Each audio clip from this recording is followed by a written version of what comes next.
Okay, ഇന്ന് നമുക്ക് half double crochet എങ്ങനെ ചെയ്യാമെന്ന് നോക്കാം.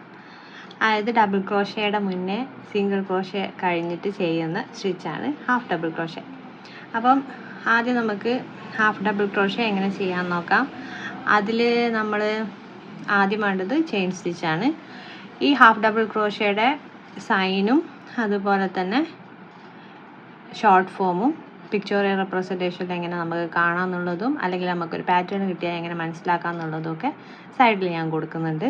അത് നോക്കുക, അതെപ്പോഴും മനസ്സിലാക്കി വെക്കണം. ഓക്കെ, അപ്പം ആദ്യം നമുക്ക് നോട്ടിടണം.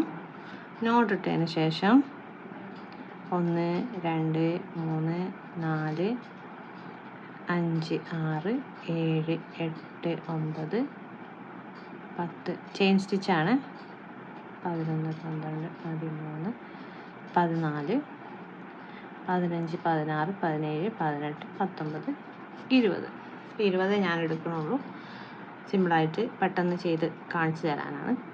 എന്നിട്ട് നമ്മളിതിൽ 20 എടുത്തു കഴിഞ്ഞാൽ 2 എക്സ്ട്രാ എടുക്കണം. എന്നിട്ട് അടുത്ത സ്റ്റിച്ചിക്ക് നമ്മൾ പോകുമ്പോൾ നമ്മൾ ഇതിൽ നമ്മുടെ ഈ നീഡിൽ ഇതിനെ ഒന്ന് ചുറ്റിയിട്ട്, ഇപ്പം നമ്മൾ ഇതാണ് നമ്മുടെ 20ാമത്തത്. ഇതിൻ്റെ ഒരു സൈഡത്തെ ഒന്നെടുത്തിട്ട് ഇങ്ങനെ എടുക്കുക. ഇപ്പം 3 നമുക്കുണ്ടല്ലോ, ഈ 3ൻ്റെ ഉള്ളിൽ കൂടെ നമ്മളിങ്ങനെ നൂലിനെ കൊണ്ടുപോകാം. വീണ്ടും നമ്മൾ അടുത്തത് എടുക്കുമ്പം ഇതിലൊന്ന് ചുറ്റുക, ഇങ്ങനെ എടുക്കുക, 3 വീണ്ടും ഒന്ന് ചുറ്റുക, ഇത് കണ്ടോ ഈ സൈഡ് ഇതിൽ എടുക്കുക, അതിൽ കൂടെ ഒന്ന് എടുക്കുക. ഓക്കെ, ഇങ്ങനെയാണ് ഹാഫ് ഡബിൾ ക്രോഷേ ചെയ്യുക. അപ്പോൾ ഇങ്ങനെ എടുക്കുക. ഇനി എല്ലാത്തിലും നമ്മളിങ്ങനെ ആയിരിക്കും. ഡബിൾ ക്രോഷേയിൽ ട്രിപ്പിൾ ക്രോഷേയിലൊക്കെ നമ്മളിങ്ങനെ ഈ ഇതിൻ്റെ മുകളിൽ കൂടെ ഇങ്ങനെ ഒന്ന് ട്വിസ്റ്റ് ചെയ്തതിന് ശേഷമായിരിക്കും, അതും കൂടി കൂട്ടിയിട്ടാണ് നമ്മൾ കണ്ടോ 3 നമ്മുടെ നീഡിൽ വരണം. ഓക്കെ,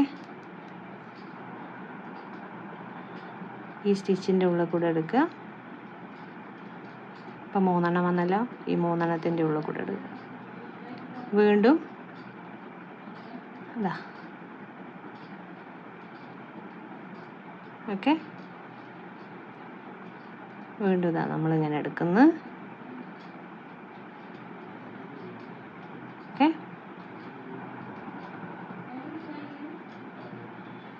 ഓക്കെ, ഇങ്ങനെ നമ്മൾ കണ്ടിന്യൂസ് ആയിട്ട് ഇങ്ങനെ ചെയ്തുകൊണ്ട് പോവുക. ഇതിലൊന്ന് ട്വിസ്റ്റ് ചെയ്യണം എന്നുള്ളത് മാത്രമേ സിംഗിൾ ക്രോഷേ ചെയ്തും തമ്മിലുള്ള വ്യത്യാസമുള്ളൂ. എന്നിട്ട് 3ത്തിൻ്റെ ഉള്ളിൽ കൂടെ എടുക്കുക. സിംഗിൾ ക്രോഷേ പഠിച്ച ആൾക്കാർക്ക് ഹാഫ് ഡബിൾ ക്രോഷേ ഈസി ആയിരിക്കും.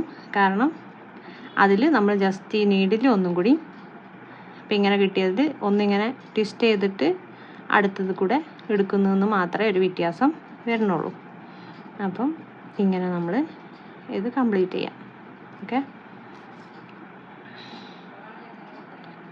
നമ്മളിങ്ങനെ ഓക്കെ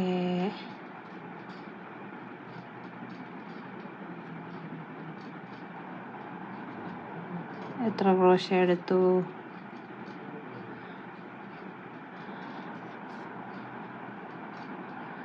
കണ്ടിന്യൂസ് ആയിട്ട് ഇങ്ങനെ. ഇത് ലാസ്റ്റാണ്. ലാസ്റ്റിലും ഇതേപോലെ തന്നെ ഒരു വ്യത്യാസമില്ല.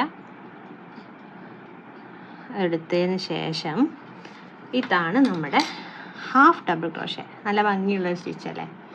ഹാഫ് ഡബിൾ ക്രോഷേ ഇങ്ങനെയാണ് കണ്ടോ.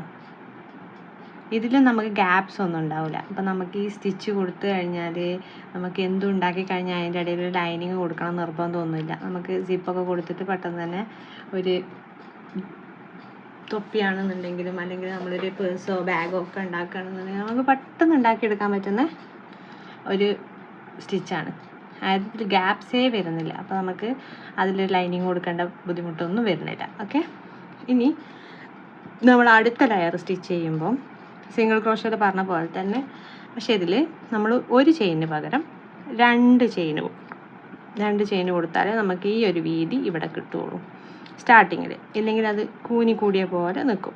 എന്നിട്ട് ഇത് ചെയ്തതിന് ശേഷം വീണ്ടും ഇങ്ങനെ ഒന്ന് കണ്ടോ, ഇതിങ്ങനെ ഒന്ന് നമ്മളിതിൽ കൊടുത്തിട്ട് ഫസ്റ്റ് സ്റ്റിച്ചിൽ തന്നെ നമ്മൾ കംപ്ലീറ്റ് ഉള്ളിൽ കൂടെ എടുക്കുക.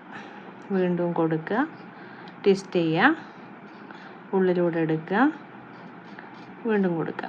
സിംഗിൾ ക്രോഷയുടെ പോലെ തന്നെ ഈ 2 എണ്ണത്തിന് ഈ മുകളിലുള്ള 2 സ്റ്റിച്ചിനെ ഇൻക്ലൂഡ് ചെയ്യിച്ചിട്ടാണ് നമ്മൾ കണ്ടോ ഈ 2 എണ്ണത്തിൻ്റെ ഉള്ളിൽ കൂടെ എടുത്തിട്ട് അടിയിൽ കൂടെ എടുത്തിട്ട് വേണം നമ്മളിങ്ങനെ കൊടുക്കാൻ. ഇതാണ്ട് ഈ ഗ്യാപ്പ്, അതാണ് അതിൻ്റെ ഉള്ളിൽ കൂടെ ഇങ്ങനെ കൊടുക്കുക. വീണ്ടും ആ ഗ്യാപ്പിലൂടെ കൊടുക്കുക. അപ്പം ട്വിസ്റ്റ് ചെയ്യുക. ഇതാ ഈ 2 എണ്ണത്തിനെ ഇങ്ങനെ എടുത്തിട്ട് അതിൻ്റെ അടിയിൽ കൂടെ എടുത്തിട്ട് 3 എണ്ണത്തിന് ഉള്ളിൽ കൂടെ കൊടുക്കുക. ട്വിസ്റ്റ് ചെയ്യുക, ഇതിൻ്റെ അടിയിൽ കൂടെ എടുക്കുക, 3 എണ്ണത്തിന് കൊടുക്കുക. ട്വിസ്റ്റ് ചെയ്യുക, അടിയിൽ കൂടെ എടുക്കുക, 3 എണ്ണത്തിന് ഇങ്ങനെ ഉള്ളിൽ കൂടെ വലിക്കുക. നമ്മൾ എപ്പോഴും നൂല് ടൈറ്റായിട്ട് പിടിച്ചിട്ട് ചെയ്യുക, എന്നാലേ വൃത്തി കിട്ടുള്ളൂ. ട്വിസ്റ്റ് ചെയ്യുക. ഇവിടെ പിടിക്കുന്നത് ഈ ബേസ് നമുക്ക് കറക്റ്റായിട്ട് ആ നൂലിൻ്റെ പിടുത്തം കിട്ടാനും കൂടി വേണ്ടിയിട്ടാണ്. ഓക്കെ, അങ്ങനെയാണ് വളരെ സിമ്പിളായിട്ട് നമുക്ക് ചെയ്തെടുക്കാൻ പറ്റുന്ന ഒരു സ്റ്റിച്ചാണ്.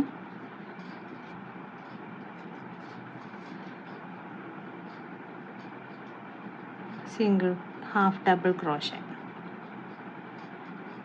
അപ്പോൾ സിംഗിൾ ക്രോഷേൻ്റെ അതേപോലെ തന്നെയാണ്, ജസ്റ്റ് ഒരു ട്വിസ്റ്റ് ചെയ്തിട്ട് നമ്മളിങ്ങനെ ഇതിങ്ങനെ എടുക്കുന്നുണ്ട് എന്നുള്ള വ്യത്യാസം മാത്രമേ ഉള്ളൂ. സിംഗിൾ ക്രോഷേയിൽ നമുക്ക് നീഡിൽ 2 എണ്ണേ വരുള്ളൂ, ഇതിൽ 3 എണ്ണം വരണം. ബാക്കിയെല്ലാം ഒരേപോലെ തന്നെ ഇങ്ങനെ ചെയ്യുക, കംപ്ലീറ്റ് ചെയ്യുക. അടുത്തത് ഓരോ ലെയർ മാറ്റം വരുമ്പോൾ ചെറിയ മാറ്റങ്ങൾ വരുന്നുണ്ട്, അത്രയേ ഉള്ളൂ.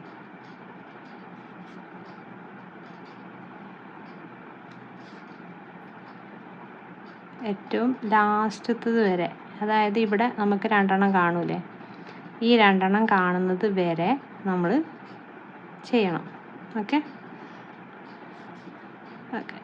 എന്നിട്ട് ഡബിൾ ക്രോഷേ ചെയ്യുക, വീണ്ടും തിരിച്ചു കൊടുക്കുക.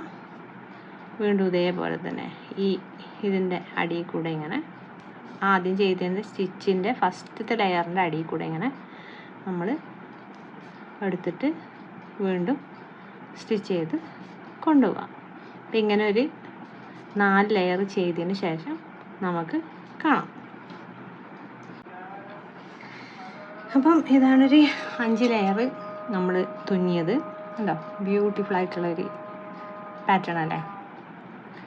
ഇതാണ് ഹാഫ് ഡബിൾ ക്രോഷയുടെ പാറ്റേൺ.